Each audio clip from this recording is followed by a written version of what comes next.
Hello to you on YouTube. I haven't got the Hypercam and software installed yet to record my PC screen, but as you may know, my name is Novelian, and I'm going to give you just a couple of basic PC tips. The first thing is, when you buy yourself a computer, sometimes they will give you an antivirus package such as Norton Internet Security and McAfee Internet Security. However, let's be honest, Norton does tend to hog a lot of RAM, and McAfee, it's alright if you sort of know what you're doing. The interface for novice users can be a bit hectic and hard to use. You'll find with a lot of commercial products that free products are actually as good as, or sometimes even better than the paid products. For example, you have Avira antivirus, which you get from www.freeav.com, or you have AVG. I'm currently running on 7.5. I know it's not the best in the detection rates, but I've got another tool on my computer which doubles my protection, so I'll go through that later. AVG can be downloaded from Grisoft.com. That's GRISOFT.com. You'll find the necessary links there. Of course, because viruses are being created every day, new variants of worms and that sort of thing. So you really do have to keep on top of your protection. And free antivirus tools. Oh, and there's also Avast as well. You can get that from Avast.com. Avast is spelled A-V-A-S-T. That's Avast. Avast I haven't used yet, though I have been told it is very good, and I should actually probably give it a go. Of paid products of antivirus, if you're willing to fork out the cash, ESET NOD32 is superb from what I've heard, and when I get enough money from my freelance work, I shall get a copy myself and put on my computer. So that's your basic virus protection. You'll find that viruses mostly come along with downloads from stuff you download from the net, such as music. I mean, yeah, there was a big controversy with BearShare a few years back when BearShare was first created, that it was bundling with viruses and another thing called spyware, which we shall move on to sooner or later. Excuse me, let me just straighten up a chair. Right. That's better. More in view of you now. So you've got your packages. You'll find that the on-screen instructions are pretty much easy to follow, even for the most novice of users. As with interface user friendliness, I found AVG fine, but that's because I've got a good level experience with computers, and I'm very precautious on what I go on, what I see, what I don't see.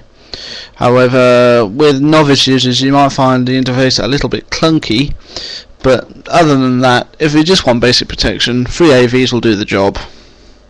Of course, viruses aren't the only thing that are out there. You have another thing called spyware. Now, this comes in many different forms. It's known by as spyware, adware, and malware are the current names that I currently know of, the three. Basic protections you can get from these. Again, these are free companies. You'll find free companies are, they're a necessity. You can't be without them. Spyware is something which is installed on your system. It's known as piggybacking on internet sites. They come from pop-ups from certain sites. They'll piggyback along onto your system, and then they'll keep track on what your system is currently doing.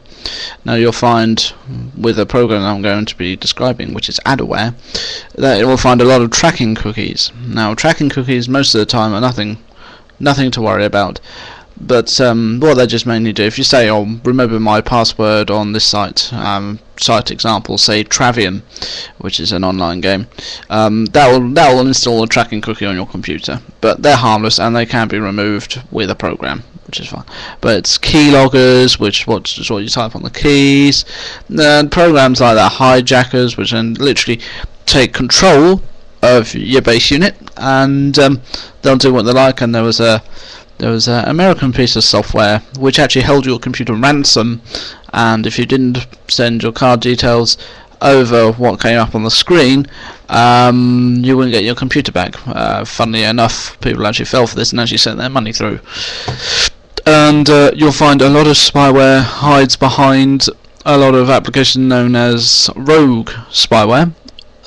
Are some examples of rogue spyware are Spy Sheriff, SpyAxe, Drive Cleaner. These are some of the things I've come across when fixing computers. There's a few more. There's the Win32. That's another one. The Spy Sheriff I've found to be one of the harder ones to remove. Drive Cleaner I've only just encountered on a client's computer, but I had my suspicions that it was a rogue application when I started. But you can use that using a program called Hijack This. Again, I'll tell you how to get that later. My apologies if you find that this video is dragging for you. I'm just merely trying to be informal without actually giving you a screenshot. Spyware, like I said, it piggybacks, goes onto your computer, you don't know it's there. Well, how do you remove something if you don't know it's there? Well, obviously you'll get a piece of software and you'll scan. Now, I'm not going to try and turn the camera around on my PC, because if we do that, that's what you get. So you're going to have to put up with my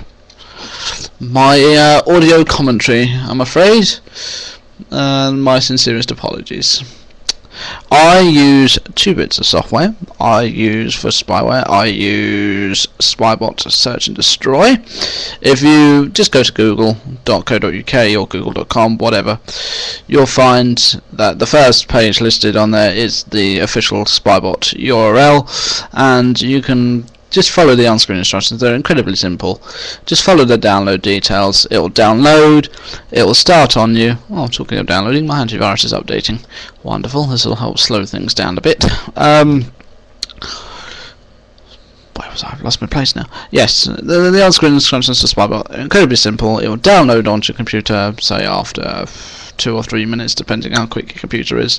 The system requirements are fairly low, so it shouldn't bog down your system too much. It will guide you through the features of Spybot, which is incredibly helpful. It will say, oh, please update your system, etc, etc.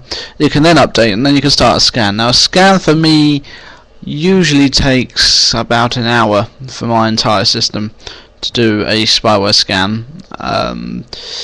That's because I'm only currently running on a Viglen Genie with only 256 megabytes of RAM and 10 gigabyte space to store stuff on, and a Pentium 3 processor, so forgive me.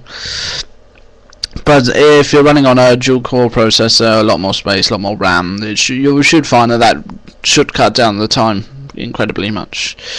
With Adaware, which is another application I use, which I got from lavasoft.com, www.lavasoft, as in LAVASOFT, so it's all one word, .com.